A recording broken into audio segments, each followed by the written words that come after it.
what spirituality at workplace is and isn't. Employee wellness and health plays a very, very critical role. Beautiful quote saying it's not human beings experiencing spirituality, but spiritual beings experiencing the human aspects of it. I think spirituality is a misunderstood term. The leadership actually doesn't know what has gone wrong.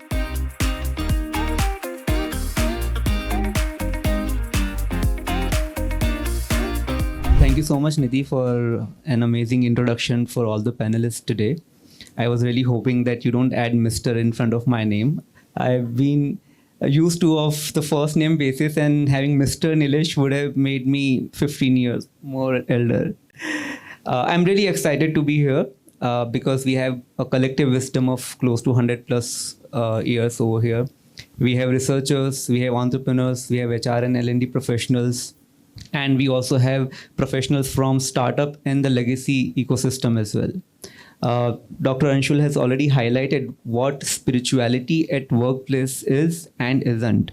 So in this discussion, we are going to touch upon the foundational level, the foundational aspects of spirituality at workplace and how it impacts the overall well-being of the organization and an individual. The topic is pretty profound and, as Nidhi rightly highlighted, very timely. But before we get into the discussion, I want to share something that I just came across very recently. A few days back, I was watching a podcast of an Indian startup founder who runs a remote-first organization. And the interviewer asked him, why are you running a remote-first firm? And his first answer, without any second thought, was, I knew what I wanted. I wanted to build a successful company, but not at the cost of quality of my life. I want to spend time with my family. I want to spend time with my daughter. And then I realized that isn't this something everyone else wants? So how can I do it for everyone who is working for me? And he also admitted that while I'm running a remote first firm, I acknowledge that my growth is going to be a little slow, but it's going to be steady and long lasting. Surprisingly, it's a bootstrap firm, it's a profitable firm, and they have been into existence for about 6-7 years. So I think spirituality at workplace is not a myth anymore. People are implementing it knowingly or unknowingly, and numerous examples you'll find in Dr. Anshul's book once you get a hands on that, right? So on that note, I would like to start the conversation by asking one common question to all the panelists. How spirituality at workplace have been approached and adapted in your organization under your leadership? So maybe a few minutes if all of you can give your thoughts on before we get into the specific questions. Yeah. Great. Thank you so much. And I feel very privileged to be starting on Dr. Anshul's second book. Congratulations. The first book was all about the concepts and, what spirituality holds for Indian organizations and organizations at large. And this one talks about implementation, the operational aspects of it, and bringing in new dimensions. Talking about spirituality, I think the book also starts with a beautiful quote saying, it's not human beings experiencing spirituality, but spiritual beings experiencing the human aspects of it. I think that sums up the entirety of what this book brings and tries to bring about. I always remember, how do you bring spirituality to work, right? We have heard from our ancient wisdom that karmanyevadikaraste, right? So all of us, it's on our tongues. It simply means that how do you find meaning at work? And my question for the last 25 years at work, for every hire that I make, is what meaning would you find at our workplace? And I have found answers ranging from scratching their heads to trying to understand the concepts, and some simply answering, I need more money and hence I'm here. But the other aspects of work and finding something that you want is always hollow if there is no meaning, if there is no purpose, and if there is no compassion that goes along with it. I think that dimension is what can be bought through spirituality. I think how we have found spirituality without actually calling it, or by that name, is to find purpose, find joy in our work, because your waking hours are spent at work, whether you're remote or at the site. Your waking hours are typically spent working, putting your knowledge, skills, competencies, and bring the best that you could bring to the table. And that can only be possible if you're aligned to finding meaning every single moment of your work. I think that is how I have personally tried to bring in spirituality into work without actually calling it. Now that we have a book, I think we should name it that way, and there is nothing wrong in it. And it actually sums it up very well. I think most of the practitioners, most of the leaderships always try to find that meaning at work, and how do you leverage that aspect to make better organizations. Otherwise, it'll just be hollow and making a lot of noise. I think that sums it up. I think, thank you for that input. First of all, congratulations, Dr. Anshul. Writing a book is not easy, and this is your second book, which means a lot. Thank you, Nidhi, for moderating it so well. Kasturi for the amazing fire chat and shedding light on what the book is all about, and Nilesh for moderating this across. I think spirituality is a misunderstood term, especially in the context of modern workplaces that we are talking about. I think the first thing that connects to is, are we talking about religion? Are we talking about X and Y and Z? And then there are perceptions, and there are other things that we may have to handle about. If I have to look at workplaces spirituality, I think to me, I would probably try to put it into three words. I think one would be purpose, the other would be values, the third would be meaning. Now, it's important for an organization to look at whether they are finding purpose in, the employees are finding purpose in what they are doing. Are they finding values which are aligned, and also do they have meaning to what they do? I think if we are able to balance these three key things, I think we would be able to create a spiritually aligned workplace, and I think this is important. Now, answering Nilesh's question, I think it was about how what did we do in our organization. So if I look back, history of Ripples, we have some very interesting instances. However, one which all of us saw was pandemic, and I think that was a testing time when organization had to kind of stand up to maybe balancing these elements. I'm fortunate enough to be part of an organization where we created instant policies. We had different work from home policies for women. We had different work from home policies for men, where we could understand that women may have to give more time at home doing things which otherwise was not happening in a lot of other cases. And we kind of changed those and altered those policies, which allowed people to be able to align better. Not only that, I think from an hiring perspective, our interviews are always from an aspect of the value connect. So, how do they see their values getting aligned with ours is a very, very important connect. And this is delved deeper into it. It is part of our the evaluation matrix that we have for hiring, etc. And we have been fortunate enough to be an organization with single-digit attrition. We have had people been there with us for really, really long. So yes, so from an aspect of that, I think it is something that that we have been able to do. But largely, I think there is a lot that can be done. I think Anshul spoke a lot in terms of what policies and what measurements and how it can complement the existing system, whether it is a performance management system, whether it's a hiring mechanism, whether we are looking at L&D. So yes, I think it's time that we start looking at this aspect as well. And these elements to what rates great places to work or best places to work with elements like this coming into picture and becoming a standard in terms of how it's being dealt with. Yeah. Thank you. Thank you, Animesh.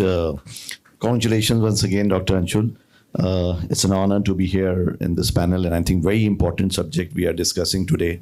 And I would like to share my perspective of working with various organizations, and I completely agree that corporate spirituality is playing a very important role towards promoting employee wellness, right? And I think it's, you mentioned about sense of purpose, sense of meaning. I think that also is very important in terms of delivering the right kind of job, what employees are in the organization. And I will correlate with the wellness with the health piece, right? And we have been currently working with more than 250 organizations, especially on MSME sector and the large sector. And we have worked with 8 million plus employees. And we have seen that how employee wellness or corporate spirituality is actually taking a boardroom discussion. It's a kind of topic in every meeting which is being discussed with the CHROs and with the other business leaders. And I think it plays a very, very important role towards creating the employee connected to the goals. And most importantly, health is something which is coming out very, very well. So if employees are healthier, they are more happier, resilient, agile, and more productive. And, I also have the entrepreneur experience and the journey I'm having. If employees are not connected to the cause, right, they're not delivering the results, it is impacting overall organization, right? And it is the hit is towards the bottom line. So how do you really continue the journey? So hence, employee wellness and health plays a very, very critical role from my aspect. Thank you.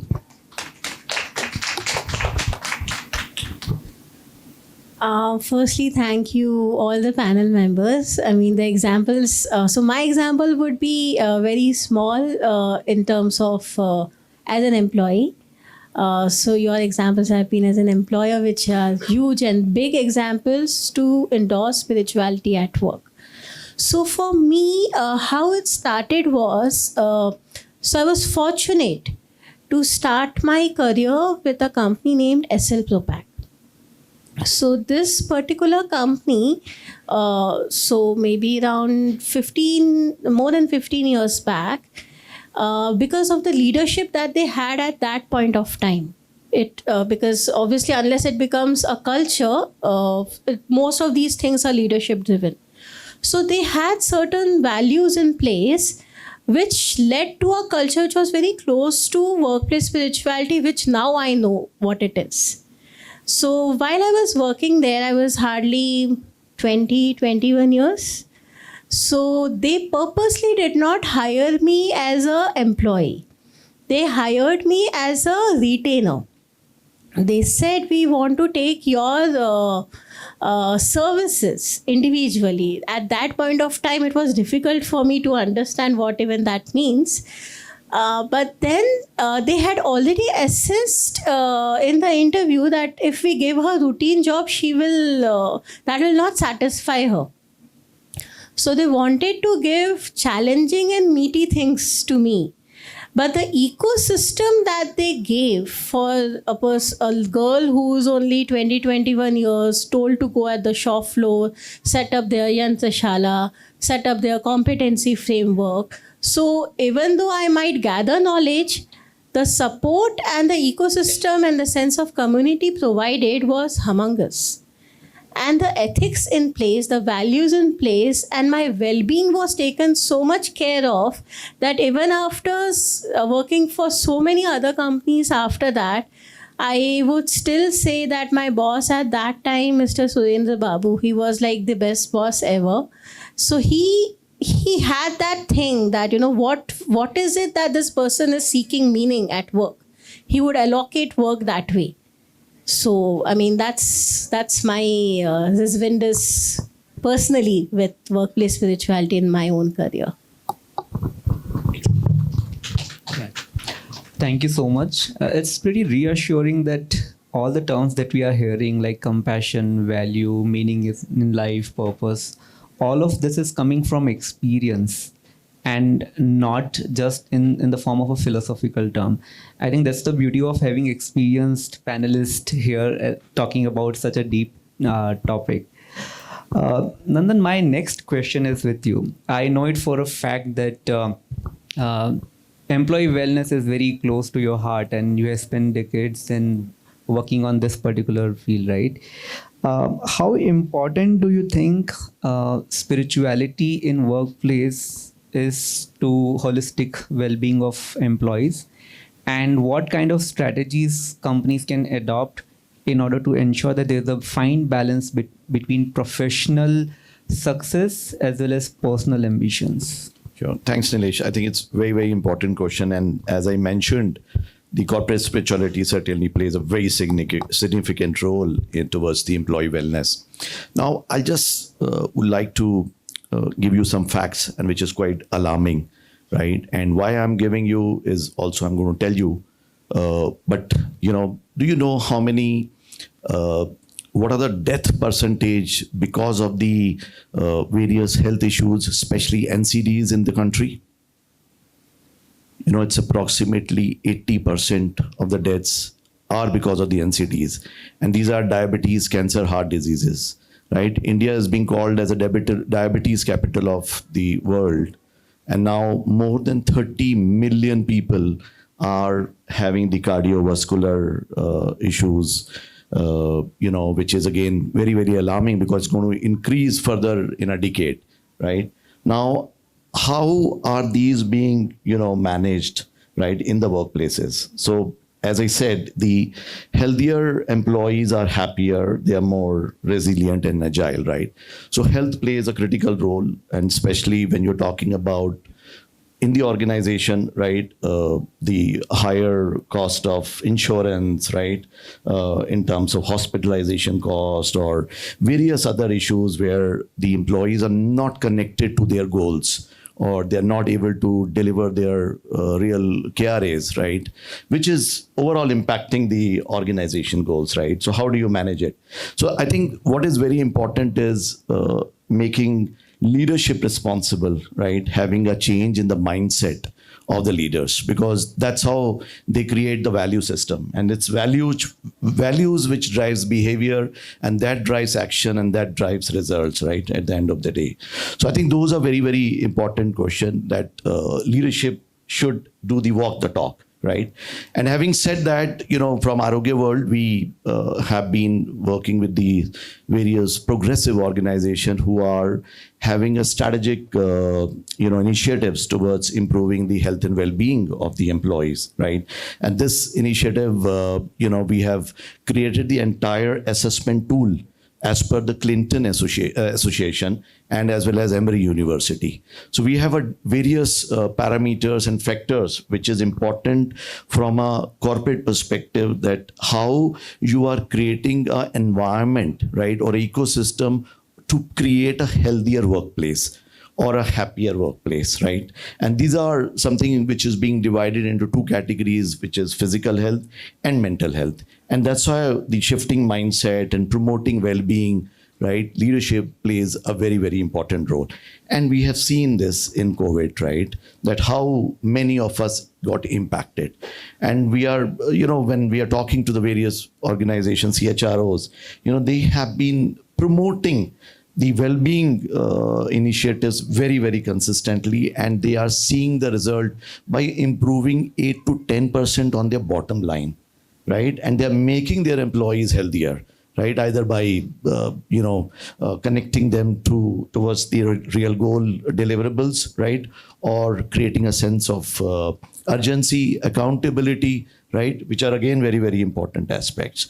So these are, some of the thoughts and views which we have seen and we have collated from these progressive organizations. And my, humble request to every corporate leader is that you should take care of your employees, right? That what exactly they are going through, especially from the mental well-being perspective. And today, if you see, a lot of employees are going through stress, anxiety, trauma, depression, which is impacting on their day-to-day work. And not only in the workplace, but also it is impacting on their work-life balance, right? And, they are having various challenges. And I think that's important, that as a human, we should think of each other and should be agile in our thought process. Thanks. Very aptly put. I think leadership plays a very crucial role, and these kind of initiatives are always top to bottom down. Animesh and Srinath, both of you have been in leadership position for a very long time. Anything that you would like to add from the employee well-being point of view? You did mention about how COVID times were challenging. So anything that you recall what were done around that time? I think we have to really look at whether organizations today are responsive enough to what's changing with employees, right? And I think there is a big lag, and it's not necessarily lag with bigger the organization, bigger the lag. It's about the mindset. It's about what an entrepreneur or what the people who start the organization, their mindset is. It's very, very important that it's important to ask, do we have a conversational and an understanding mindset? If we are able to do that, I think we would be able to cater to various needs. We have body, mind, spirit.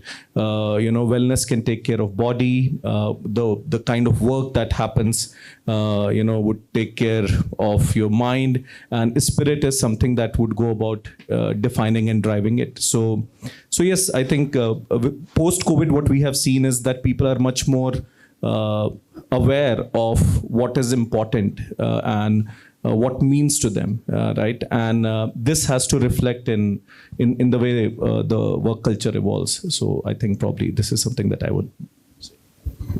Yeah, I would only say that with increasing uncertainties around all of us and a fast-paced world where technology is pacing at a tremendous speed, it is very vital to ensure that our investment in well-being and health through spirituality, which is a dimension that needs to be tapped to be able to cope up with that change and not be stressed out, right? It is not only physical fitness, but it is also mental fitness. And as I said, keep your spirits alive to be able to perform and excel at whatever that you're doing. So the spirituality aspect of bringing it into your day-to-day practice is very essential. I think that is when you actually be able to cope up and not be stressed with the environment around, which is changing very, very rapidly. And all of us are experiencing that. Yesterday it was drones, tomorrow it will be bombs, right? If not something else. So I would say find something that will help you as an aid. Find something that will give you a holding platform so that you can navigate this phase of journey by not being very perturbed, but also be able to perform and excel. I think it is very essential that we adapt these things so that we don't we are not overwhelmed by the environmental challenges that are posing. It is not skills and competencies that are challenging us anymore. It is definitely the environment all the way around, and the portion of environmental challenges has gone up in the last decade. Yeah, I think those responses definitely deserve a round of applause.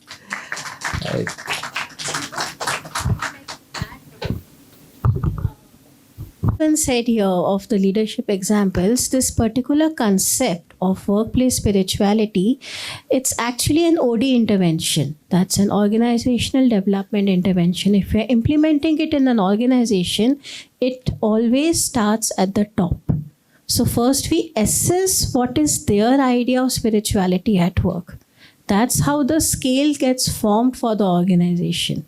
And then it percolates down to champions. So all the examples that we heard here, so those are the very relevant examples from the leadership team and much needed to implement this. That's absolutely true. I think Nandan also happened to emphasize on that, right? So I think apart from, once we have touched upon how leadership is important and crucial in terms of facilitating the spirituality at workplace, then I think initially you also spoke about HR. But in my opinion, apart from HR, L&D professionals are extremely crucial in driving this, because more than HR, I feel they are connected with the employees day in and out. They know pulse of the organization where they are lacking. They know the pulse of the employee where the skills are missing. So Animesh, the next question I have from you, from your experience, because you have spent decades in L&D, how can learning and development programs be used to facilitate workplace spirituality and drive individual and organizational effectiveness both? So I think for long, L&D has focused on the KSAs, right? Knowledge, skill, and attitude, and competencies, and connecting it to performance and connecting to productivity. I think adding.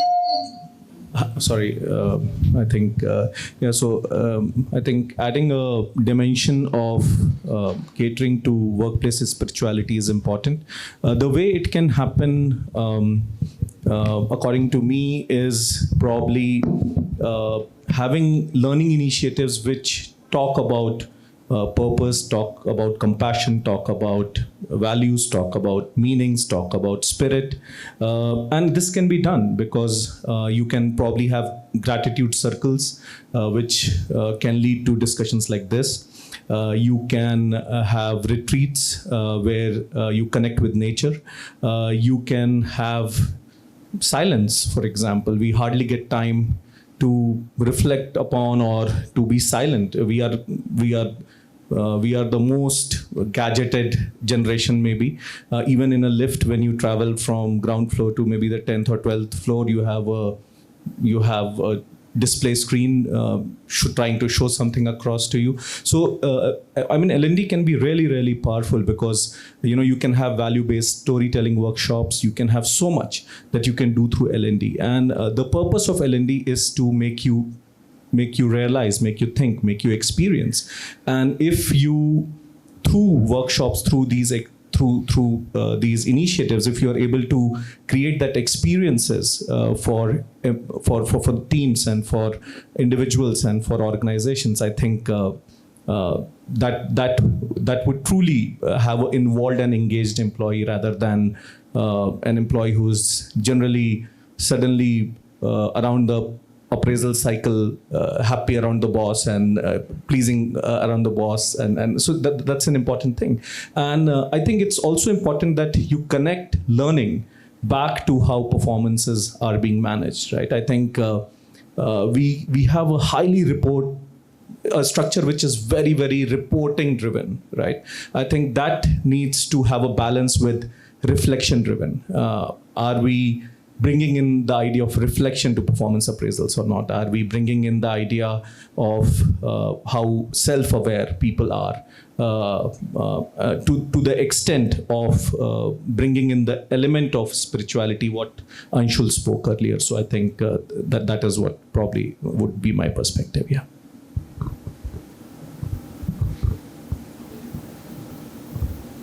To add on to your to the response that you mentioned, while the ways are very simple and it's easy to execute, difficult to measure though, and you have dealt with many clients in your career.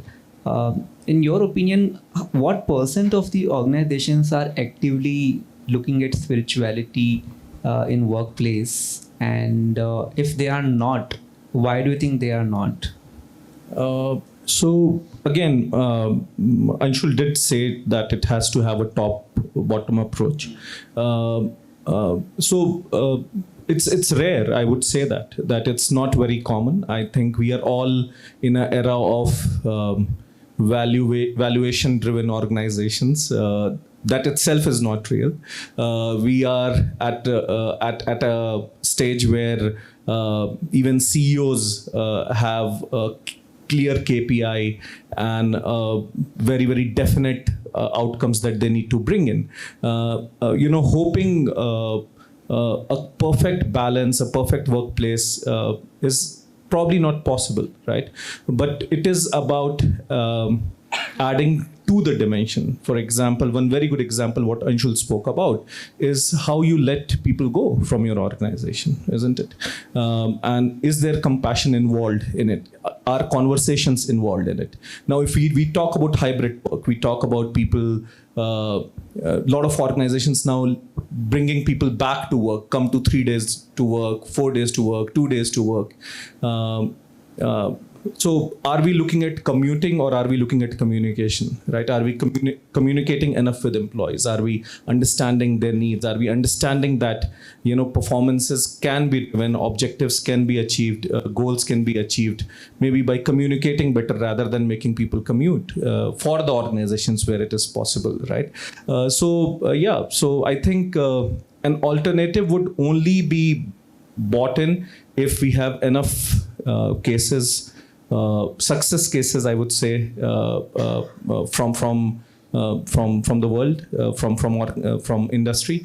But there has to be a start, and I think books like this are the start. I think anybody, if I would be happy if somebody catches this over a flight without mobile being the disturbing element, reads paras from this book, finds it interesting, reaches out to Anshul, and kind of have a start and have a success case, and then that kind of has a ripple effect, right, in terms of getting things done, isn't it? Yeah.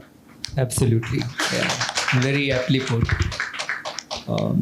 I think we have used compassion multiple times in our conversation since the evening started. So I would want to touch upon compassion once again and with you, Srinath, on this, and maybe I'll take a minute to before I come to the question.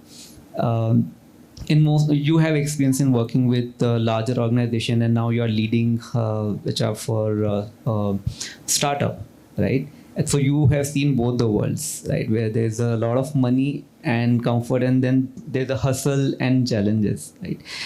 How companies have dealt with layoff have made significant impact on employees' perspective, whether they should be loyal to the organizations or not.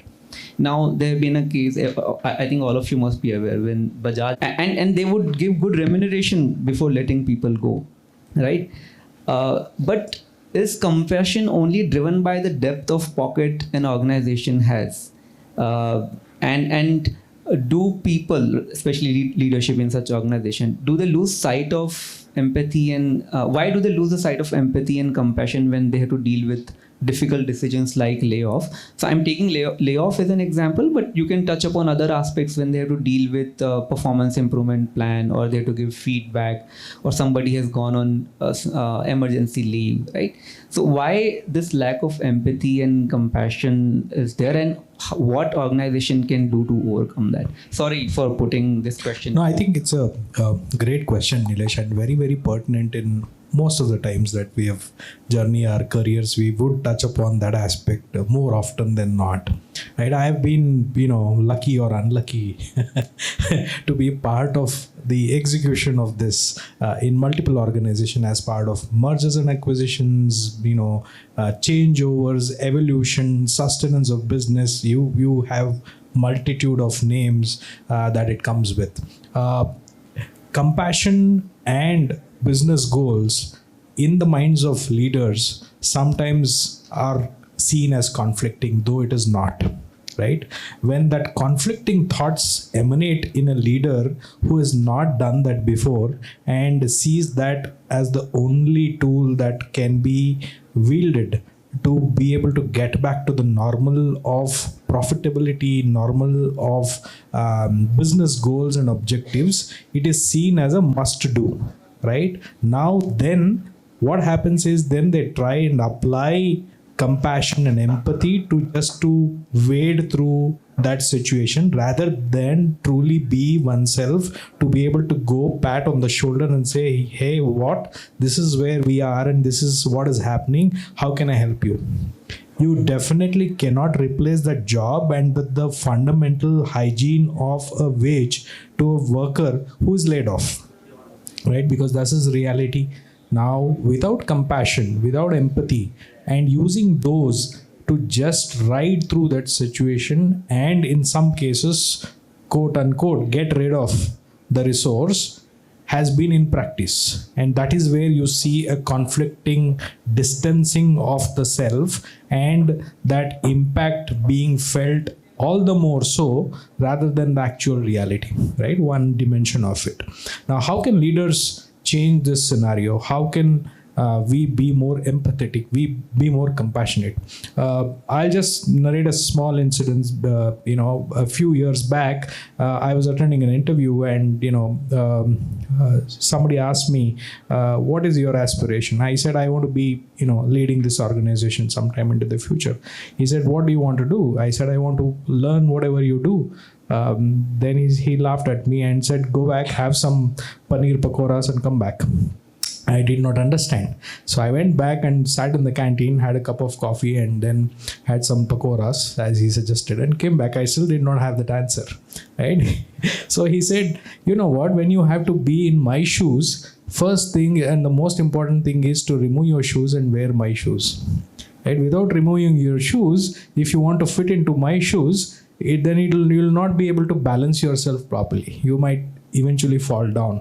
In reality, this is also what happens if we don't apply ourselves to the situation of that individual experiencing that as leaders, irrespective of the financial realities or the decisions which are hard. It is very, very difficult to share that empathy, share that compassion, and be one with that decision, right? It is very, very important. Now, again, another track record as part of mergers. I have been part of thousands of layoffs in the past decade in the Indian context, large corporations.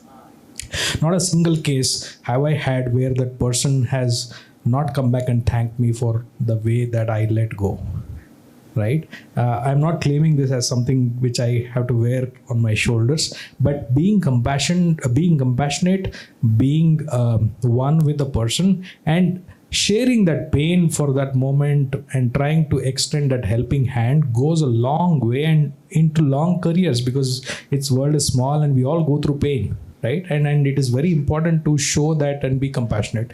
And that is how spirituality also gets aligned. If you're not spiritual enough in terms of understanding the realities of life and how life has to be journeyed, work will come and go, but you will never find that meaning. Meaning is found when two individuals can pat on their back and hold their shoulders in difficulty.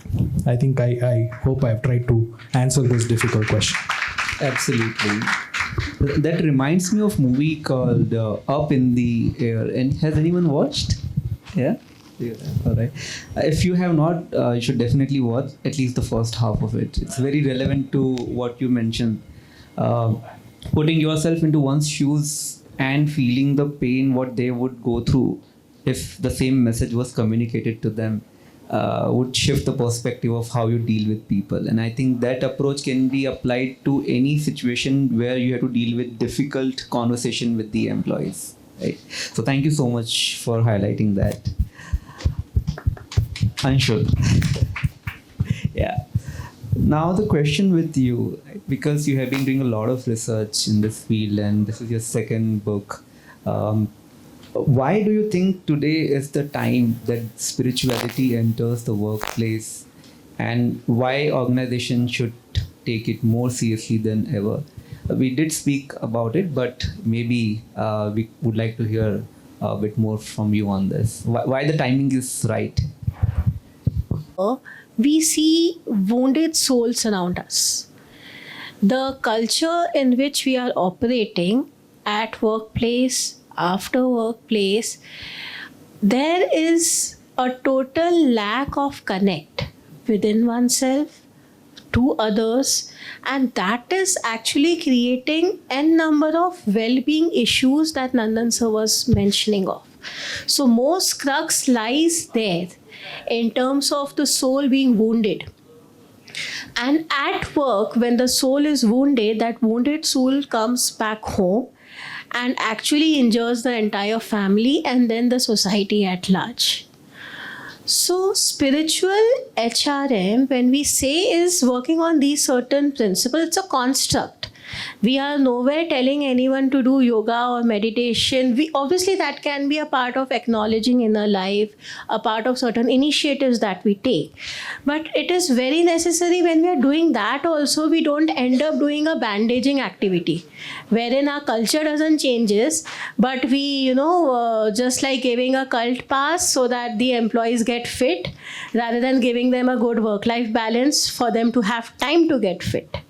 So it is more of necessary that when we are implementing workplace spirituality, it gets imbibed in the culture. And in current times, it is more of important because, as I said, the psychological contract is broken.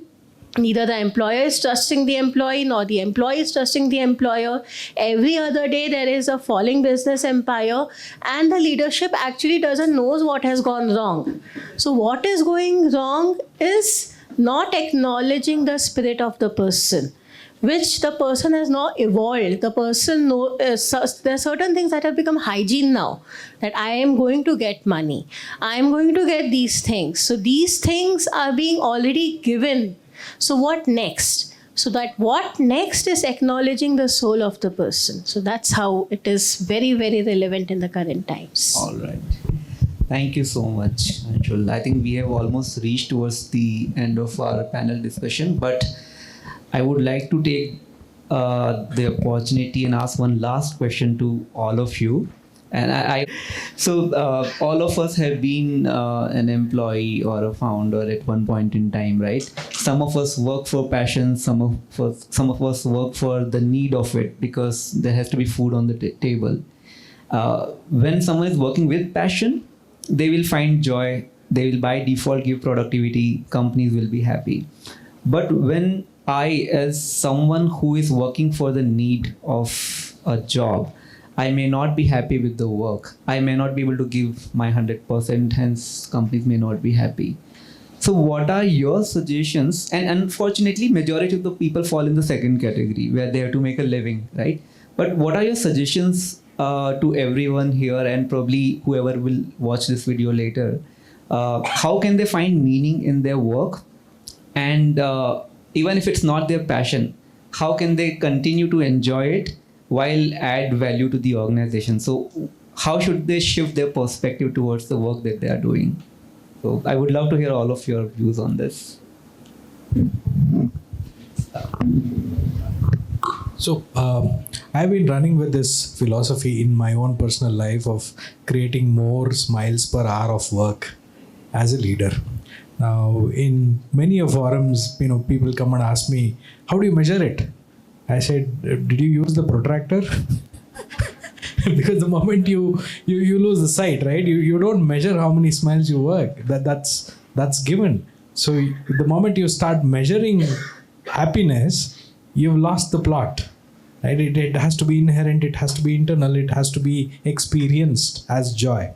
So in terms of how do you ensure, this is driven as a culture, this is driven as an organization, how can we find meaning in our work? Sometimes we're all thrust into some kind of work that we probably might not have chosen, right? It was an option that came, and that was the only option in life. And so many times it happens in our career contours that we don't get what we want. But then when you find something, try and align yourself of seeing what best you can do out of what you have. Right? I think that's the crux of it. If you don't do that, any work that you try and do, even planting a simple seed on a roadside, will give you joy. But even if it is not your motto, right? You just stop your vehicle, take a plant, take a seed, go and plant a seed. So you have to be aligned totally to whatever you are doing, and that's when you find meaning and joy. Do not measure the work in terms of this is the work that I need to do, hence I will be happy. Don't tag your happiness to what you're doing. Happiness is internal, happiness is always, it is eternal. If you try to find it via Google search, you will only get articles. So I think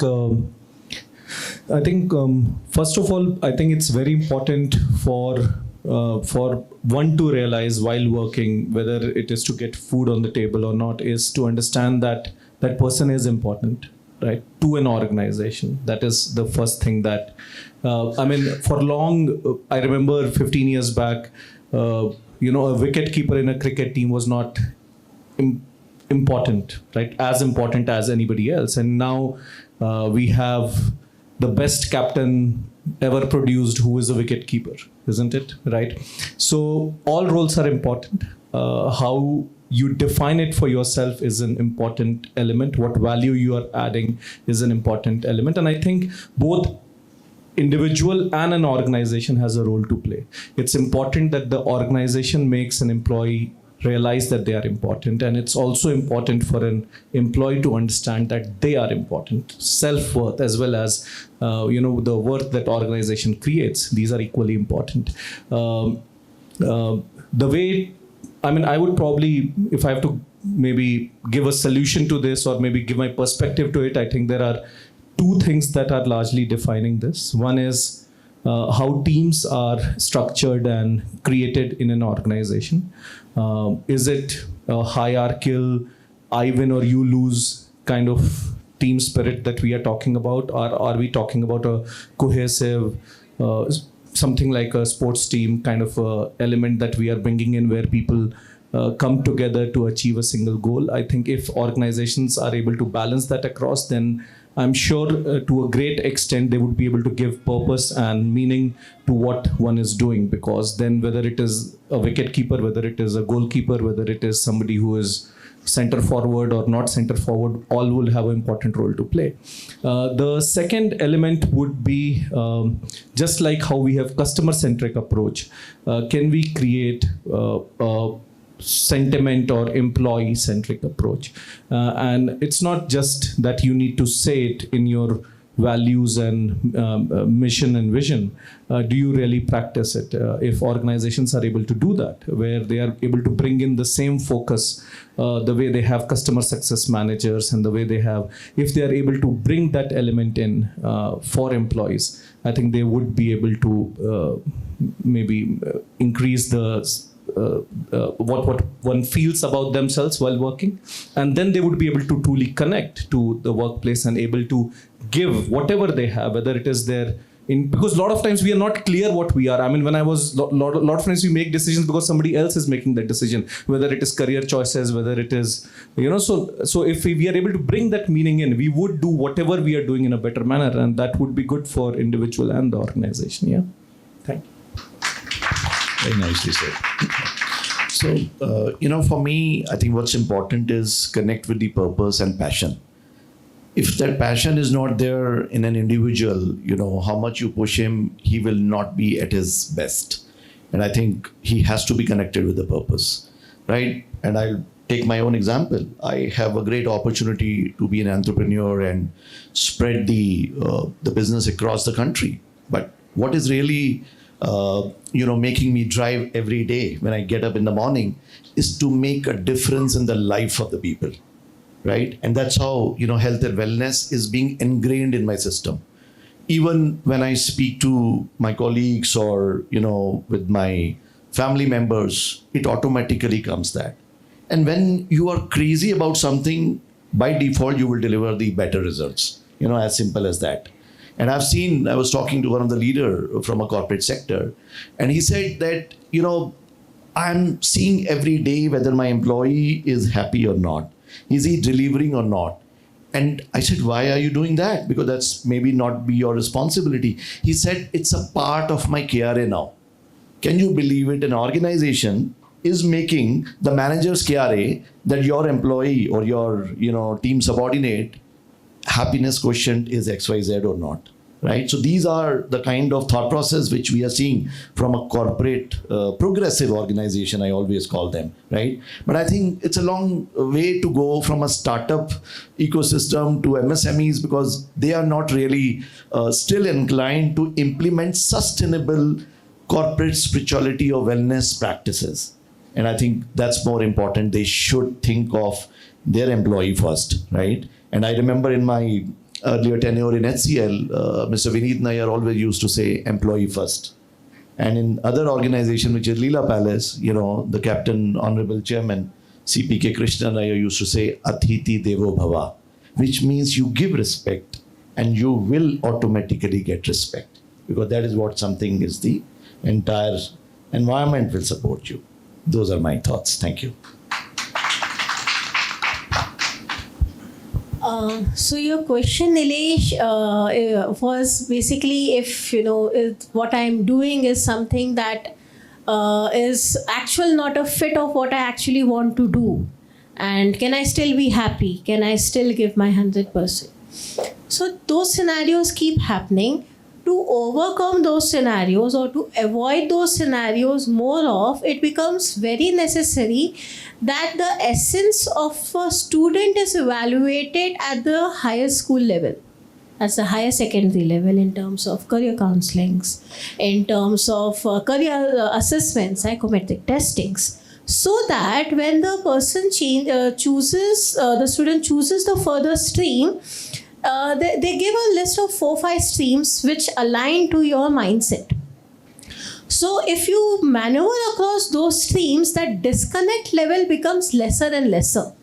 Maybe, say, my thing would have been something legal, something in art, something in HR, something in certain things. So even if I don't have a best of it, the opportunity in HR, my second best, I'm still happy. At least I'm aware that what is my second best. So that disconnect, that I have no mindset in curing people and I still end up becoming a doctor just because it's a family pressure, and then I'm not happy my entire life. So that needs to be addressed in the current times, so that the spirit of the person is engaged at work. If the person knows that my mindset and my machinery, which is originally built, is built more for these 4-5 things, then that disconnect would be lesser. So yeah. Well, thank you so much to all the panelists. I think, of course, they deserve it. In the process of understanding the book, I think we got to know a lot what is very, very crucial to spirituality at workplace, which includes respect, empathy, compassion, common values, and whatnot, right? I really hope that you get your hands on the book, give it a read. It would definitely add a lot of value to your work and your personal life as well. Once again, thank you so much to all of you. And I would like to open to the audience if you have any question. Perfect. So I'll just ask a quick question. I think I have seen you very closely, Dr. Anshul, work as well as home life, being your neighbor. But what I really wanted to, what I've always wondered is, how do you, what's the role of the family got to do in what you're doing and where you've reached so far? To tell you, so family's role is everything. So that's my husband, Ankur Nogaria. So the credit of whatever, so I've been married 14 years now.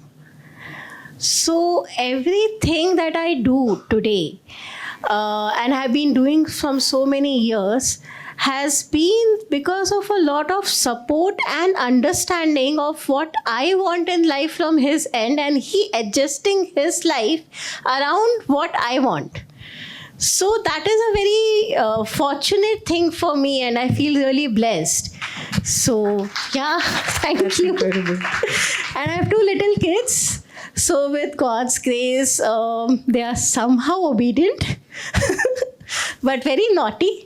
For their age, of course, but then yes, and I would not want to miss out my parents, because that's a solid foundation that they gave me of challenging the status quo, pursuing and believing in what you actually believe. And even now I bank a lot on them for many things. So that's the family. So yeah, you're nothing without your family. That's incredible. Thank you. Good thing about me. All right. Thank you so much, everyone.